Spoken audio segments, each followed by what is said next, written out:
Hello.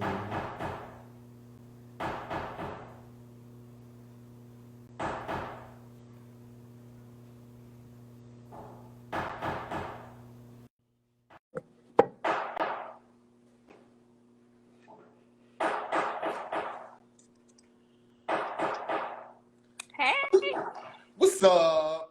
what's up? How you doing? I'm good. How are you? Can't complain.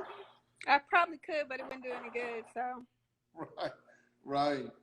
Um, we give a few minutes cool. till people come on. Um, how's your day? Wonderful. Had a great day in the studio this morning and hit me at the right time, break time. So it's That's all good. that's good. That's good. So how was Um, your day? my day was pretty good.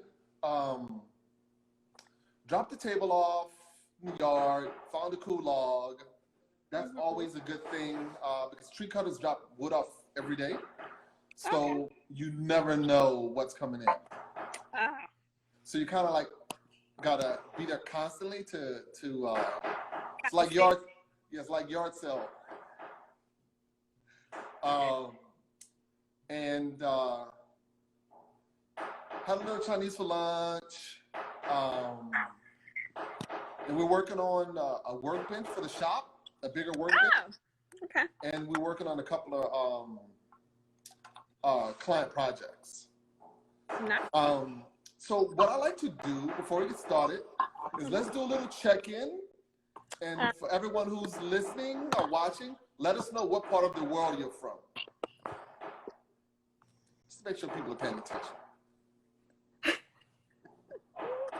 Hopefully they are. I love your coffee mugs. Thank you. Beautiful. Inbox me. Definitely. Hey, it's my niece. Hey, Taylor. I've got Long Island, DIY Huntress. What's up, girl? Dallas. Dallas, Baltimore. Hi, Down the street. Mertice. Oakland, Memphis. Hey, Memphis, Rhonda. Atlanta, Bay Area. Portland. Wow.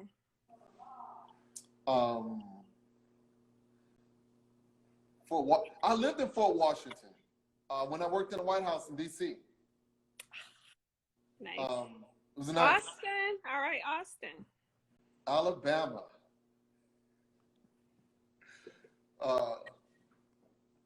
My neighbor. I'm from Louisiana. Oh, All right. that's great. So let's get this cranking. So tell us. Okay, I guess I should introduce myself first, or should you go first? You go first. All right. My name is Robert Rising. I own New York City Slab. We mill lumber and make furniture. We get trees that come down in urban areas from anywhere from a government space, a park, and we take those trees, we mill them into lumber, and we also get lumber from buildings in Manhattan when they're gutting a building, and we take that, we put that in our yard, we use that as lumber, we sell it, we put it in furniture, we sell it as lumber. But one of the coolest things that I've done recently was the estate of Madam C.J. Walker. Nice. Wow. They took down some trees, and they called me to save the trees and mill them and turn them into furniture. What's up, Jack English? So my street name is Blacklumberjack, and that was given to me in the hood, nowhere else, in Mount Vernon, New York. And Hi, Tani. this is about people whom I admire and want to hear how they got to be where they are. So that's my spiel.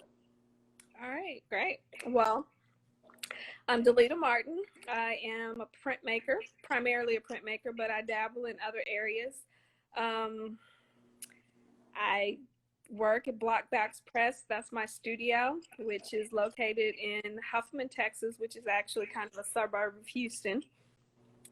And I was invited to the show to kind of talk shop. So I always love talking shop. So here I am. Right, and that alone, you and I joked about for a while. For the people that don't know me, I'm kind of like a clown. So the first time I inboxed her, she ignored me. I didn't ignore him. I screenshot the inbox so I could get back to it later. Okay, all right. For the record. All right, I'll buy that. Okay.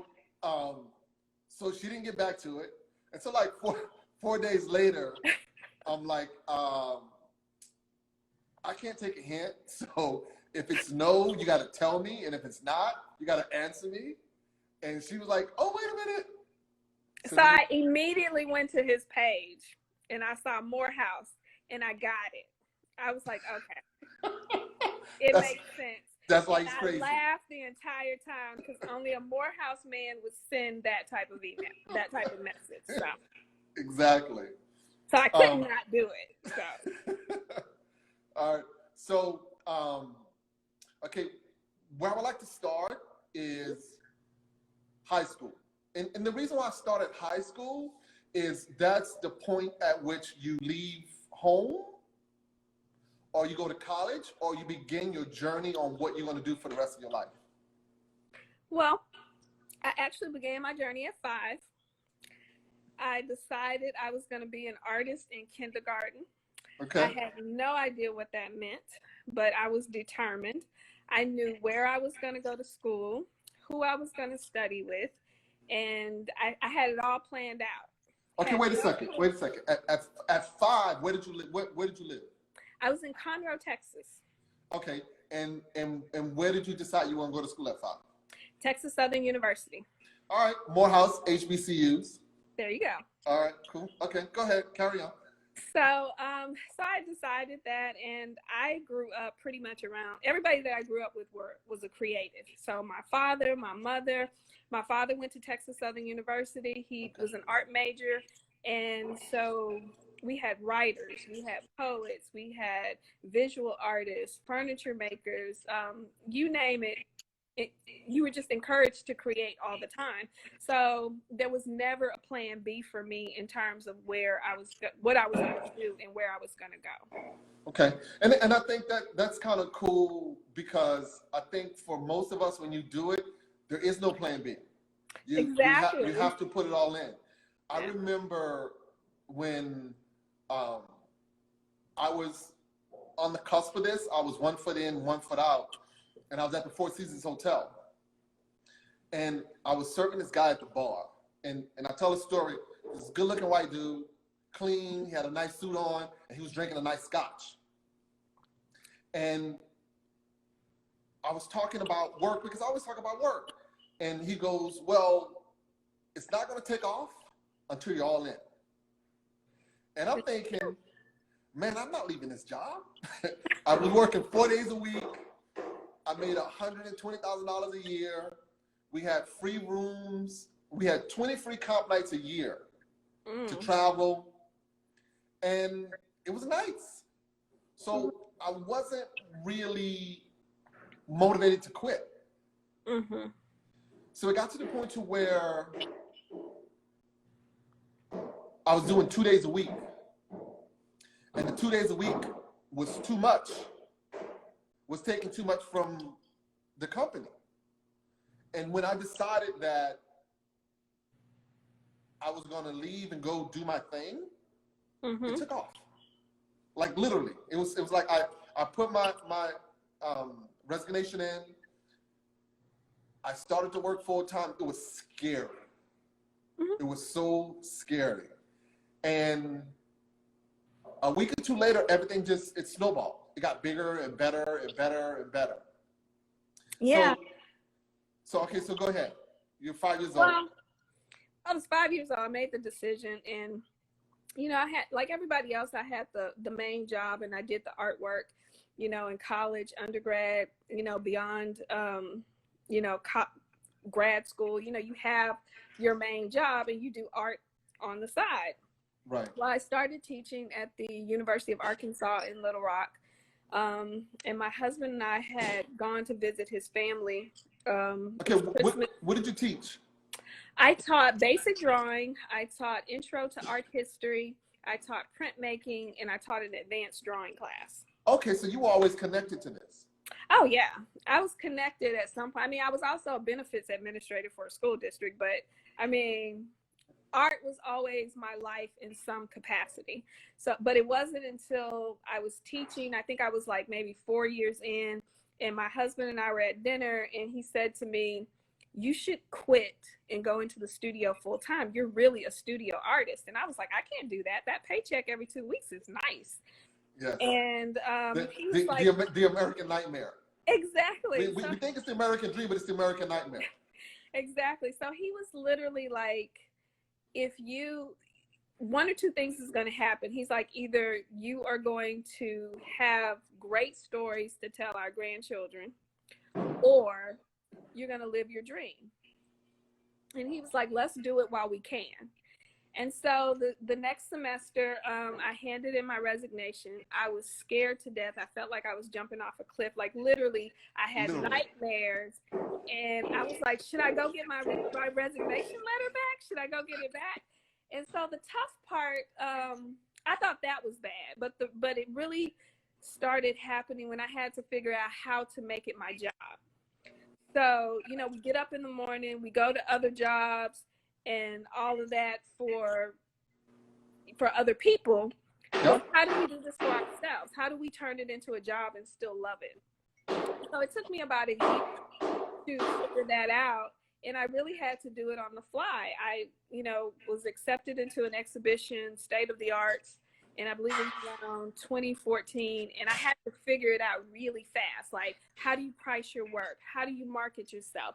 What type of gallery do you need to be with?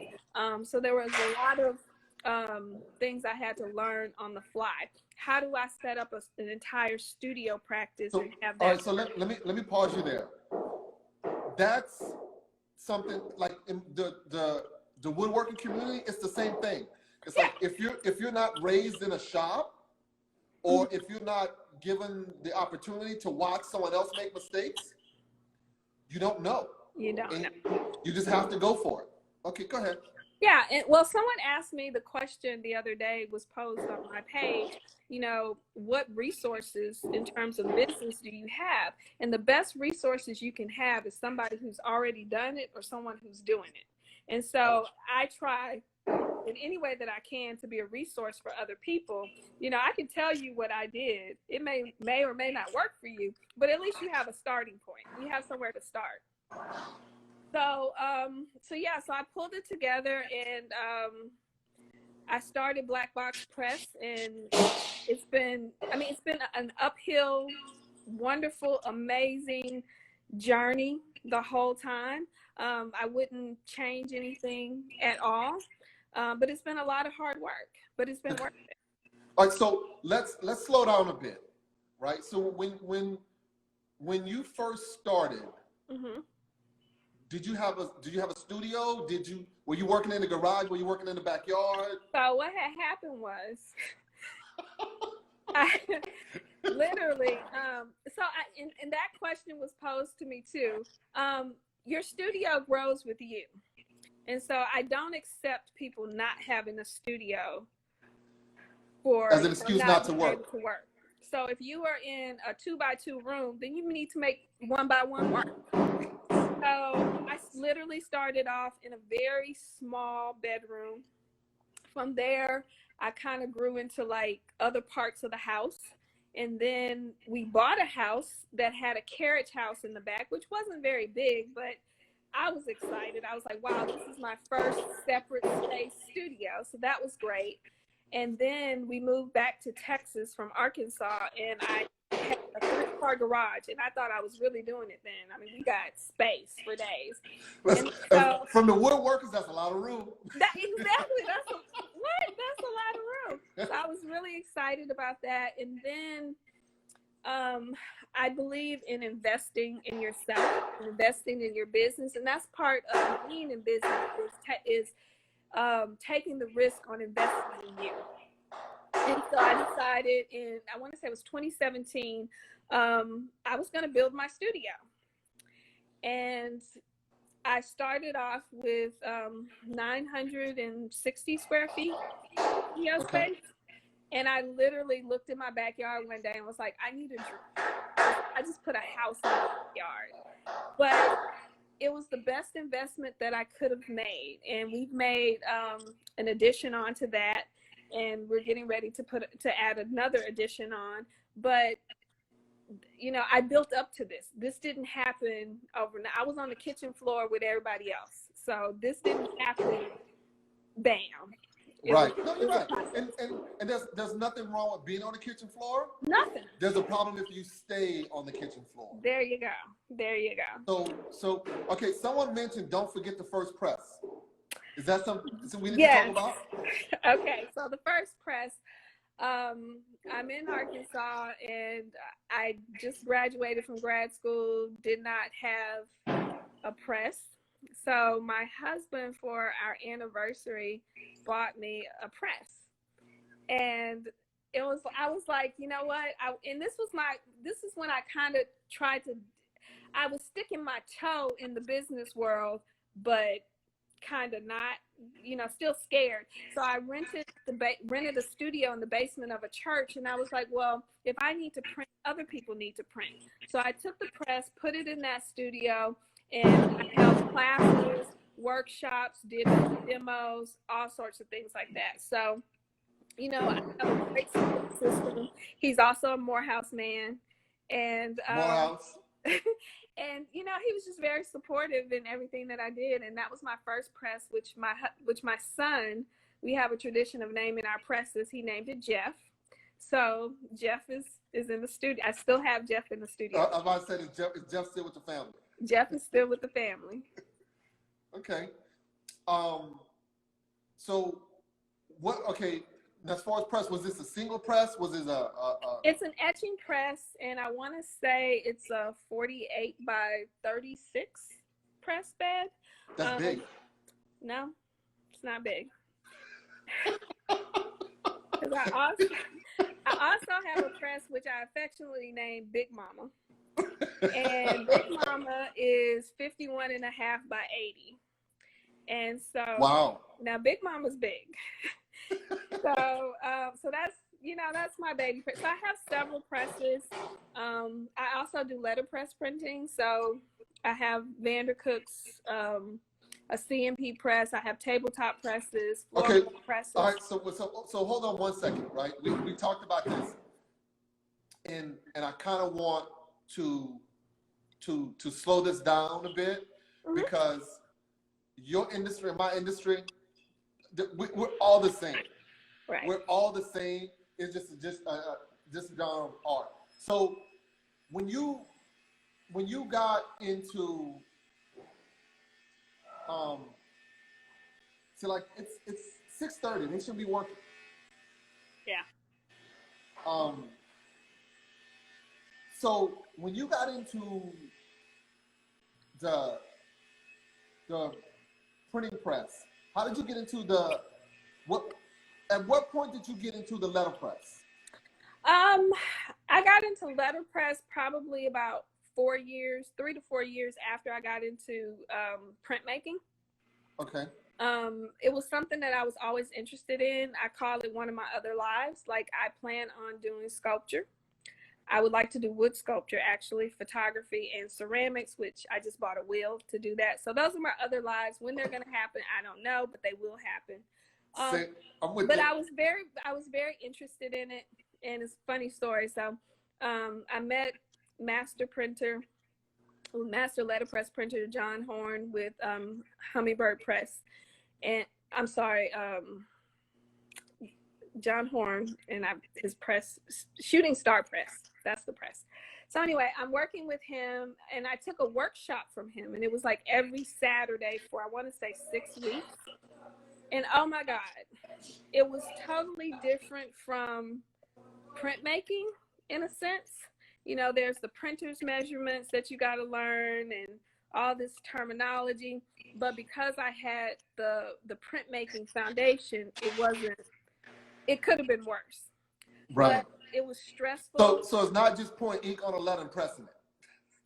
Exactly. It's nothing like, it's not as easy as it was in my head. But after the 6 weeks was over, I was like, all right, we're done. All right. Been there, done that, saw that. And I got a call, or rather an email asking me, did I want to be an apprentice? And I was like, shit. I'm like, I can't not do this. And so I did. And it was one of the best things, the most amazing things I could have ever done. Now, where were you an apprentice? In Arkansas, at Shooting Star Press in Arkansas. All right, and what kind of press was that? It's a private press, a private run press, and he takes on apprentices. I think there's about 10 of us. And once you're an apprentice, he had us come in on different nights. It was, I mean, I'm still his apprentice. So once you're his apprentice forever. And so I occasionally go back to Arkansas and it's like, hey, can I come work? I was like, sure. But yeah, so I started working with him and I fell in love with it. So I wanted a shop. So he emailed me as a joke to say, hey, there's a shop for sale in New Orleans. And this was like on a Friday morning, I got the email. Right. I emailed them and was like, can I come look tomorrow, Saturday? So we drove to New Orleans. I saw the shop. I was like, let's do it. We were packing it up that Sunday. And so did you, okay, so because I do this all the time. Yes. Did you rent a U-Haul and drive it back, or did you go there with the trailer ready? Well, yes and no. So we went there and it was like, let's make the deal. So we really wrote out a contract on an envelope. And we start packing up that Sunday. Well, she mentioned that she had, I asked her about the typeface that she had. And she was like, well, if you're really interested in type, I have type in storage. And I was like, okay, how much do you for it? And she was like, well, if you go get it, you can have it.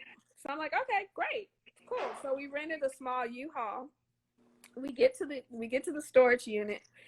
And the pictures that she sent me, or that her mother sent to me, did not match up with what was there. So we had to go turn our U-Haul in and get a larger U-Haul to get the type. And it was so amazing because her mom, the lady's mom, was like, can I hire someone to help you? Because it was just me, my son, and my husband. My son was like, I don't ever want to see another storage unit ever. So it was packed. Exactly. So it was good for you. It was so I got it and brought it home and put it in the studio. So when you purchased this studio, because again with the woodworking community, we go into shops and buy the shop out. That's right. And for me, because I've done this, the best place to buy your equipment is from a working shop, because that guy's been collecting stuff for his whole life. So you get to get a guy's collection and work from there, as opposed to buying one machine at a time. Yeah, and that's what we bought. We bought type, we bought presses, we bought binding tools, and I mean, it was everything. It was a complete shop. Right, and we just packed it up and brought it home. And how many machines would you say? We had 2 presses, about 5 tabletop presses, a guillotine paper cutter, stapler for book binding, a corner rounder, cuts, furniture, just everything. Cool. And when are you set up to do that now, or is that okay? All right, cool. Yeah. All right. So, okay, go ahead. No, I'm waiting for you. So you get that back to your shop. You put it in. You set up. How long ago was that? That was maybe 2 summers ago. Okay. All right. So do you find it difficult go in between both? No, All right. I do not. Each process that I work with does something different for me. I started off, my undergrad was in drawing, and drawing is something that tends to center me. Printmaking is something that is when I have a lot of energy, I'm energetic, I've just got to get it out, I'm making print. If I need to meditate, I paint. Letterpress is a way for me to kind of be kind of tongue in cheek with what I do, have fun. I find it very relaxing. And sometimes I cross the both. I cross the two. Okay. So how long have you been painting? Okay, so there's this thing about painting. I'm not a painter at all. I use the technique of painting. I am primarily printmaking and drawing, and Okay. you know that. But I mean, I've done some paintings. They'll never see the light of day, but you know. All right. Okay. So what's the biggest size print you've done? My work is generally 6 feet by maybe 4.5 feet, 5 feet, 7 feet. So And with those pieces, which is why I have the press that I have, which is why I have Big Mama in the garage, so that I can put a single paper on and print it. Otherwise, I was printing by hand. Okay. All right. So how do you determine what something's going to look like? I don't. It tells me. I have a connection with my work in that when I come into the studio, I don't come in with a plan. I don't keep a sketchbook. I may come in and say, okay, I want to work with the full figure today. And that's where I start. Or, you know, I want to work with the color blue. That's where I start. And every layer, my work is very heavily layered. And every layer that I work with determines what happens on the next layer. And the work is not finished until it tells me, until the women tell me who they are. All right, so that's that. Okay, we're there. How do you get the women in?